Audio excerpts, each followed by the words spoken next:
Hello, everyone, and welcome to Slash Film Daily for Monday, March 25th, 2019. On today's episode, we're going to discuss the Apple TV Plus news and everything coming out of Apple's big keynote event that happened this morning. This is Slash Film Editor-in-Chief Peter Sciretta, and joining me on today's podcast is Slash Film Managing Editor Jacob Hall. Hello, hello. Weekend Editor Brad Oman. Hey, that's me. And writers Hoai-Tran. Hey, everyone. And Chris Evangelista. Hello, folks. Okay, so our regular Monday water cooler is pushed back to Tuesday, barring any, huge Marvel or Star Wars news. So look forward to that tomorrow. But we need to talk about this Apple keynote event that happened this morning. We have a bunch of articles on the site about it. You can see photos from all the shows they showcased. You can see the trailers we're going to talk about. So head on over to the links in the show notes to check out those. But let's start in the beginning. Chris, what was announced today? They have a credit card, I guess you mean the shows, not just everything that was announced. They announced Steven Spielberg came out on stage. He talked about rebooting Amazing Stories, and he showed like a snippet of a clip of a pilot. Okay.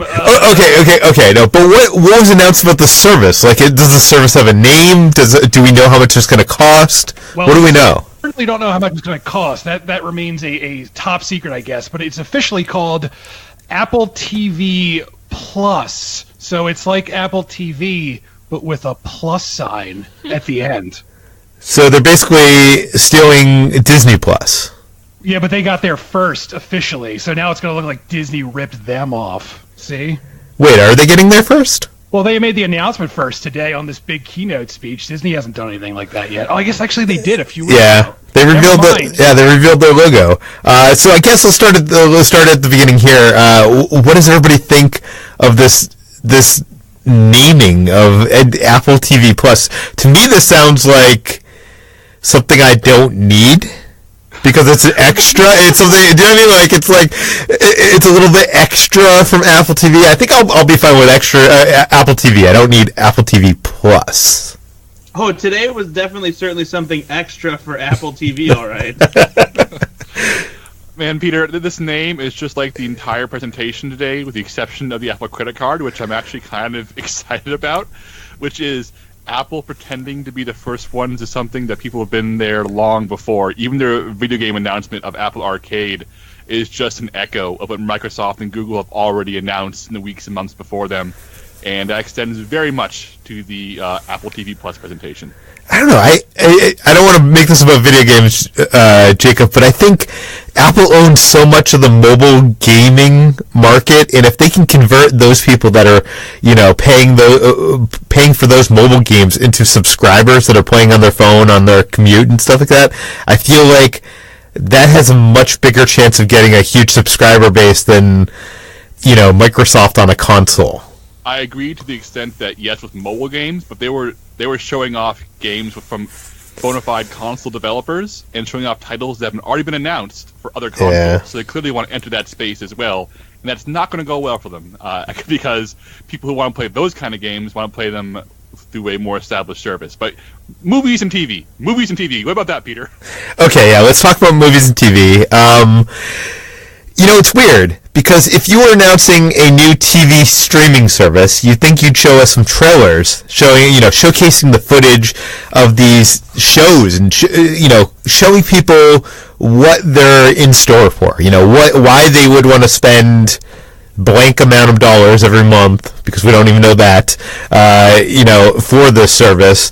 And we really got none of that. I mean, we got a sizzle reel, but mostly this presentation it was focused on the storytellers. I guess Apple believes that people are going to sign on for the service based on the big actor names, the big filmmaker names that they have on board here.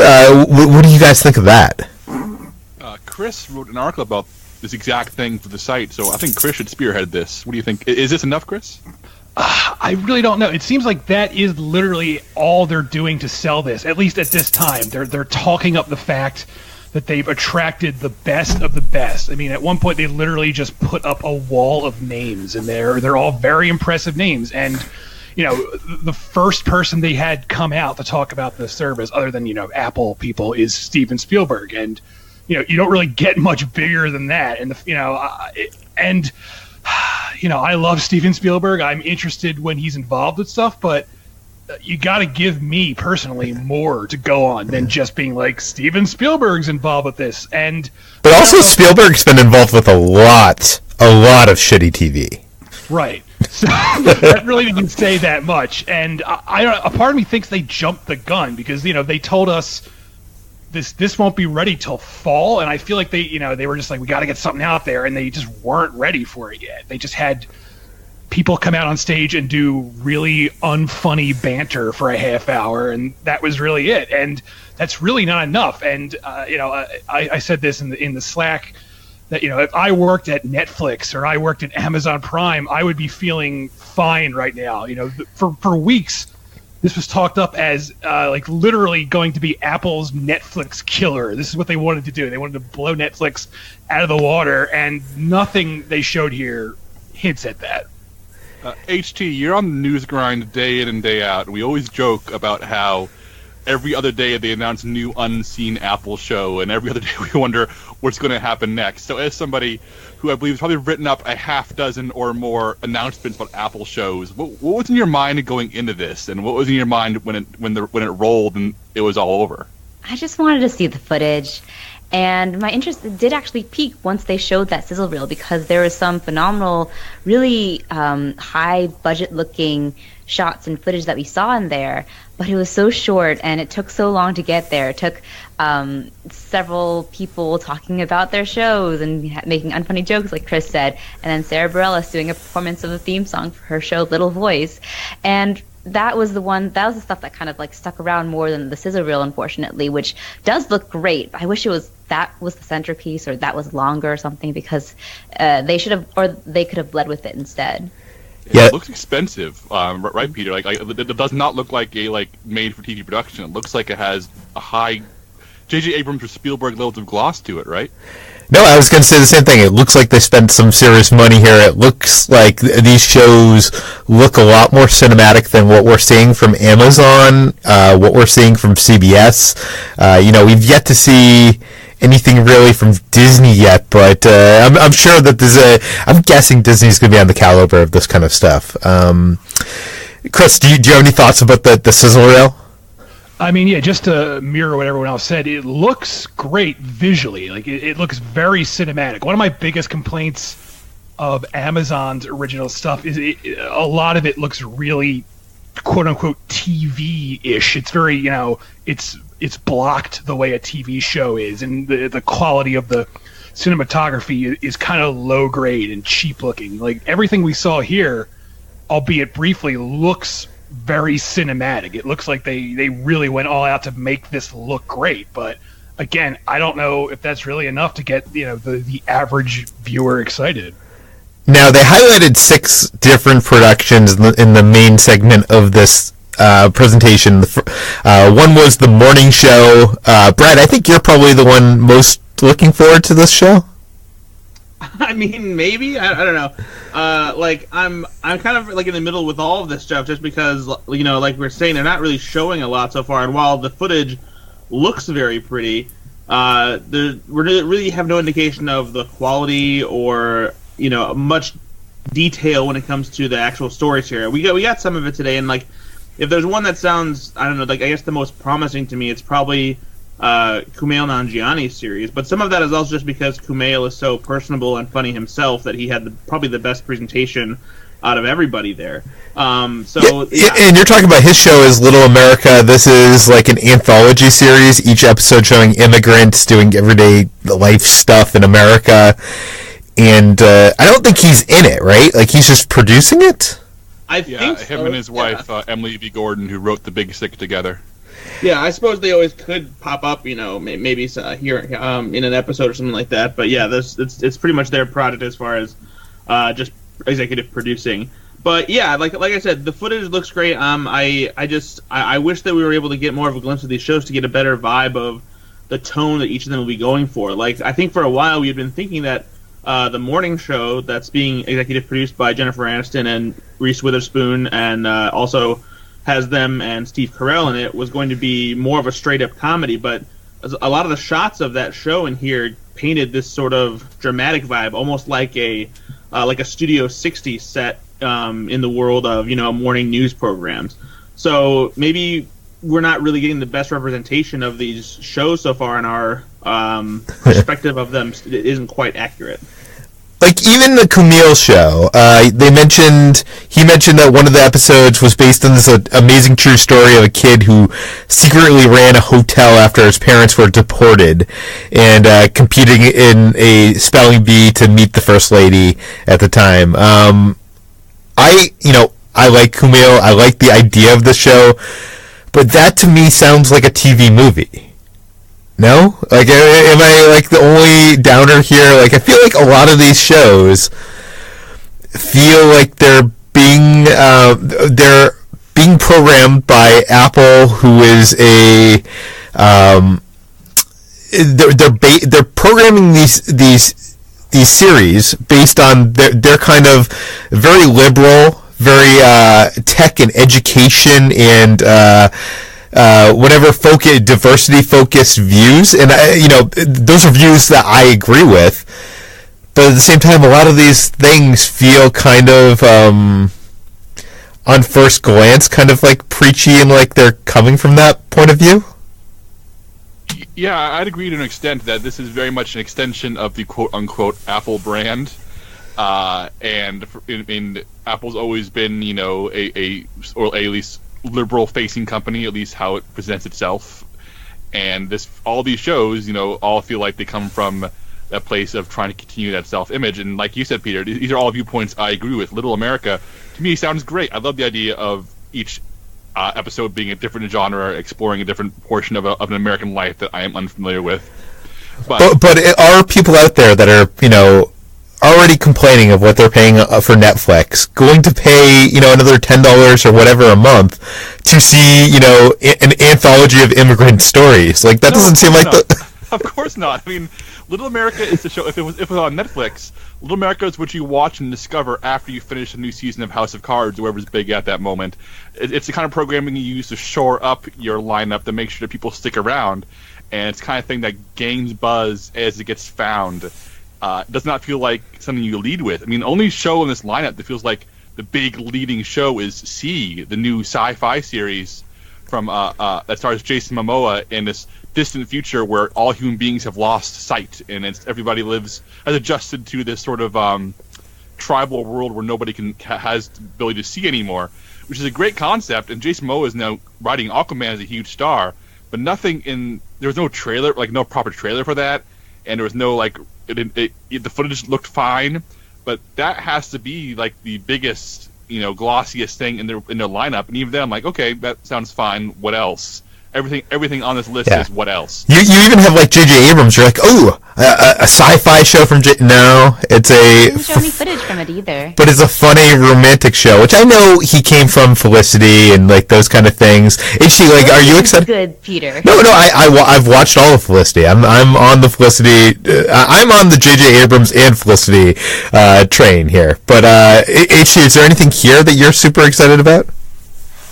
I was intrigued by the footage from C, like Jacob was saying. I think it actually looks quite good and a lot more like ambitious than I anticipated. I didn't really know much about it except for the stars and the concept, but it looks very Game of Thrones and high fantasy-esque, and that's something I think that's like the most ambitious of these Apple TV series and the one that looks the most cinematic. So I am intrigued by that, as well as Little America too. But yeah, everything else is kind of like we don't know enough or have seen enough of it. I think it helps see that it took a large portion of that sizzle reel, as well as Dickinson, which doesn't appear in like the presentations, but it also was like very prominent in the sizzle reel as well.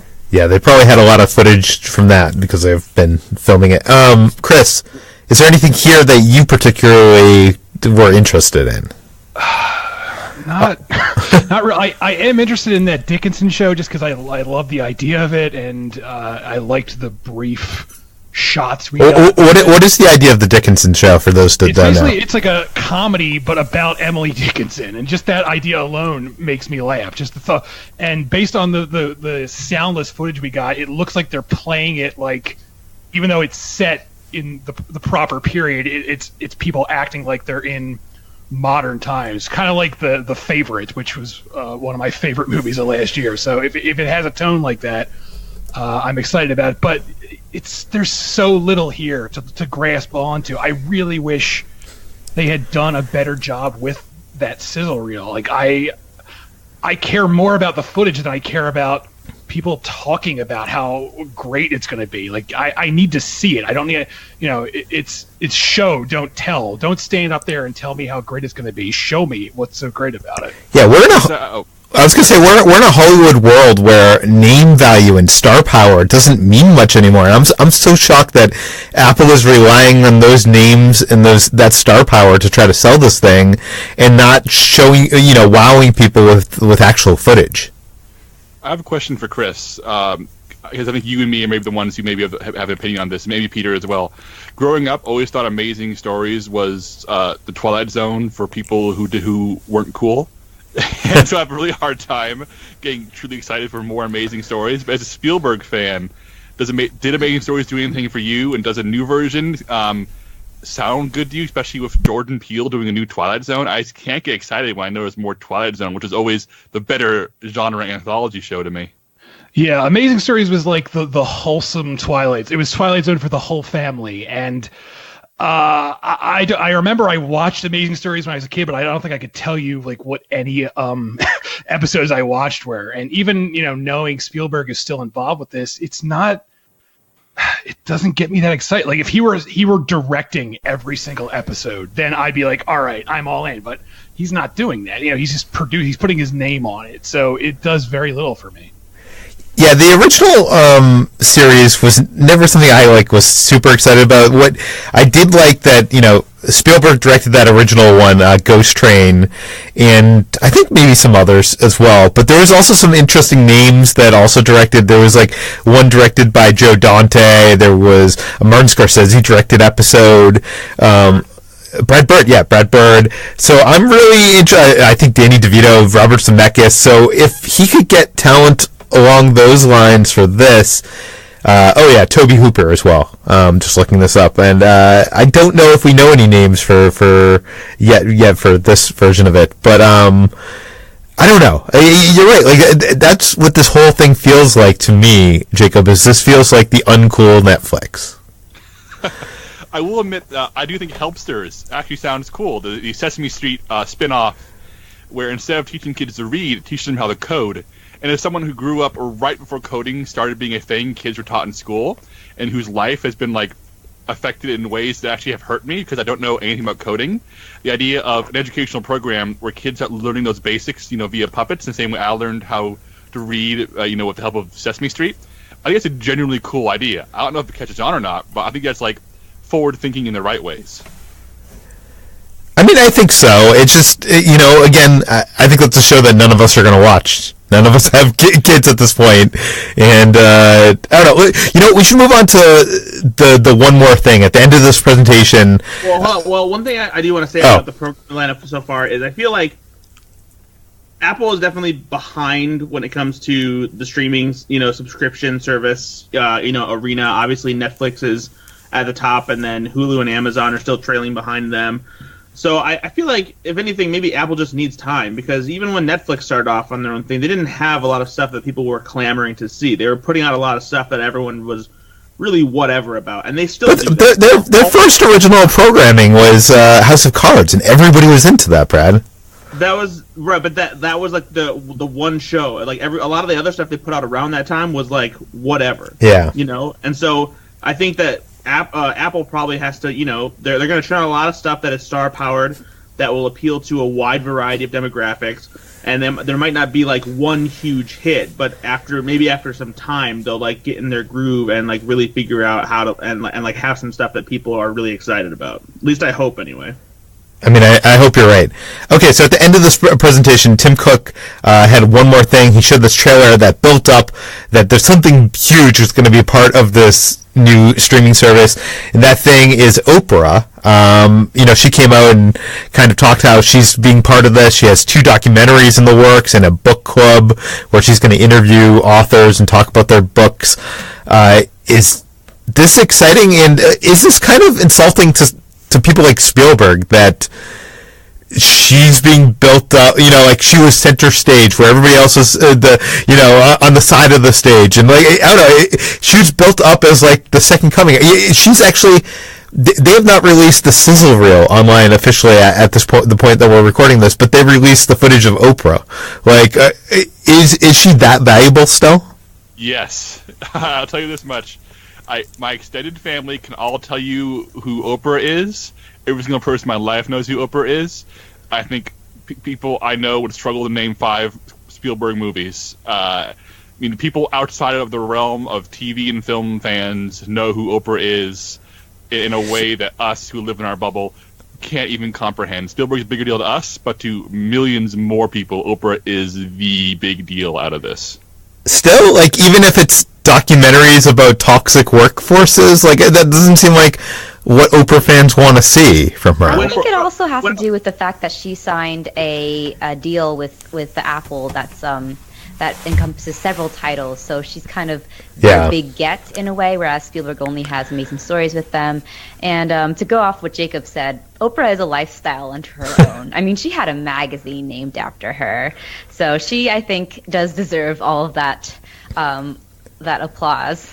Yeah, no one would watch those docs on their own. But if Oprah says, watch my docs, her fans will watch those docs. People do what Oprah says. But she launched the channel, and the channel didn't do well because it didn't have her on it. Like, I feel like... But she hasn't... But she'll be in billions of pockets, Peter. She'll be in everybody's pocket. Now people can't avoid Oprah. Yeah. What were you going to say, Brad? I was going to say, yeah, whenever Oprah talks about an issue, a whole lot more people start to listen. Yeah. I mean, I don't doubt that. I'm just curious if she's going to be enough to get people to pay, 10 or 12 or whatever dollars a month to watch, a couple documentaries in a book club. I don't know. I mean, Oprah's book club when she had her talk show was huge. Yeah. Make a lot of books bestsellers. So, wouldn't be surprised. But that was when she was on, network, or I guess, was it network television? I don't even know. But so many people had access to her. Now it's going to be a lot less people. I think you're really underestimating Oprah. Remember, she gave that speech, I forget what it was, some award show, and even though she didn't say anything about it, immediately everyone was like, Oprah's running for president. Like, people went insane, and it was like in the news cycle for like 48 hours. So I really do think anything she does is going to get that sort of attention. Will it be enough? I don't know, but it's definitely going to turn some heads. I mean, I don't want to downplay who she is. I mean, I'm not saying that she's not important. She doesn't have a following, because she obviously does. I just feel like it would be better if she was like actually doing like a weekly interview on the network or on the streaming service, or doing something other than 2 documentaries. Like, I just don't think people are going to sign up for Oprah documentaries, but maybe I'm wrong. Let's talk about Spielberg versus Netflix. He's recently had that whole kind of war against Netflix, which I guess was maybe somewhat invented by the media, probably not, in my opinion. Chris, does this have anything to do with his deal with Apple? I know everyone is sort of jumping to that, but we've known he's been involved with Apple since last year, so it's not exactly a secret. I do think it's slightly interesting that all those stories came out that he was very anti-Netflix, but recently it was revealed that maybe he didn't say that, but even if he did say it, I think what makes this different in his mind is this is technically being classified as TV. And I think the thing that really bothers him about Netflix is that their streaming stuff is considered to be films. They have TV too, but they also have original movies. And Apple, at least at this point, isn't doing original movies yet. They're just doing TV. So I could definitely see him making that distinction and being like, well, it's TV. It doesn't have to be on a big screen. But, in his mind, movies deserve, the biggest screen possible. Yeah. M. Night Shyamalan was in that Storytellers trailer that we featured on the site. I'll link it in the show notes. But he wasn't at the presentation to, give his vision for his series that's going to be on here. That was a little bit of disappointment, I think, for you, Chris, right? Yeah, I was hoping to at least get some sort of footage from that show because of everyone's, potential lineup. I do think I'm probably most interested in his just because I'm a fan of his. Although after Glass, I might have to downgrade him severely in my fandom. But I would be curious just to see something from that film, that show he's doing. But I guess we're gonna have to wait. Season 1 of Wayward Pines is actually pretty good, and the Duffer Brothers were involved in that too, right? Did you ever see that, Chris? No, I saw the ads and I was like, oh, this is just trying to be Twin Peaks, so I'm not going to watch it, and I never got around to it. Okay. I'm a huge fan of Apple. I own most of their products minus, Apple Music and that Apple speaker thing. I have an Apple Watch in my hand. I'm broadcasting now from a MacBook Pro. Apple has infiltrated my life, and I'm usually a big rah guy when it comes to these keynotes, and they really usually excite me, but this presentation to me was kind of a flop, and I hope Disney, who's going to be doing a presentation like this next month, can take some lessons from this. Do you know what I mean? What do you guys think? Was this a complete flop? When the highlight of your entire presentation, more so than anything else, is a credit card, and that's all I want to text my wife about is the credit card and not any of the TV shows, there's been a problem. There's been a big problem. Because, Peter, I want that credit card, but right now I wouldn't pay for Apple TV Plus. Yeah. HC, would you pay for it? Depends on what it costs.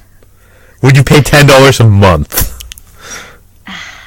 I don't know. I mean, maybe. Yes, maybe. Maybe. I had to see more. I was slightly underwhelmed by this presentation, so I really need a trailer or something to get me interested. Brad, was this a flop, and will you pay for it? The presentation was definitely not a rousing success. It felt like it was just like an open mic night where everyone was trying to do jokes and they were just falling flat. My subscription basically depends on the price. At this point, I feel like $10 would be my limit. But even then, I would be one of those subscriptions where I see what content they have, and if after a month I've just watched everything that I'm interested in, I would probably just cancel until something else comes along that that I want to see again. Chris, you are the streaming guy on this podcast, so I'm assuming you're going to have to subscribe to this. Oh man, I don't know. I think it's going to be if I ever want to review something from them, I'm going to email them and be like, please give me a screener, and that's about it. I'm not going to. Based on this presentation, at least, I'm definitely not jumping up and down to join yet another streaming service. At least based on what I saw here. Yeah, and it doesn't seem like they're making any major innovations outside of this. They did announce that you're going to be able to buy TV channels, but I guess that's something that Amazon Prime has been doing for a while now. You can subscribe to HBO, Stars, stuff like that, and it's not a la carte the way I wanted it to be. I want to be able to buy, Bravo, USA Network. I want to be able to pick and choose every single network, and it seems like it's just like a dozen channels at this point. Jacob, did you see anything else that excited you out of this presentation? The credit card, Peter. The first half of the presentation, before they got into Apple TV Plus, was all stuff that I liked. I mean, the thing about Apple, and they've been this way for years and years and years, is that when they don't innovate something, they still act like they've innovated it. So they announce a lot of things that are necessary, a lot of things that are very cool, and a lot of things that I feel like I can and will use. But nothing here is something that hasn't been developed or is in development by somebody else already. So I feel like, Apple TV Plus is, Netflix, but not as promising. Apple Arcade is Google Stadia or the new Microsoft Service program, but they're the third to the bat at it. The Apple News stuff. I mean, there's so many other ways to read news already. It's all cool stuff, and it's also going to improve their ecosystem. I'm actually surprised you're not excited for the News Plus, because then you could, access hundreds of magazines each month. So that was indeed very, very cool. I'm just the kind of person who I love reading articles on my phone. As much as I love owning physical books, magazines on my phone or my tablet are for me the ideal way to read those particular things.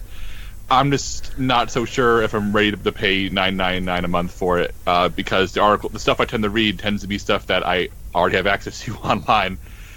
So we'll see. Like I said, it's all a lot of really cool stuff. It's just stuff that I can't feel like Apple is no longer innovating. They're refining instead of innovating, and that's disappointing. Yeah, it seems like under Steve Jobs they were interested in making innovative technology, and now under Tim Cook they're just interested in getting more money out of us in the services category. They want us to subscribe to all these things because they've seen how lucrative the App Store has been. I wish there was more of a plan, like how Amazon Prime you get a bunch of things lumped in with that yearly fee. I feel like if Apple could give me my iCloud storage, my Apple Music, and my Apple TV Plus all within like a yearly price or a monthly price, I would be more game for it than paying $10 a month just for Apple TV Plus. But I don't know. Hey, does anybody else have any last words here?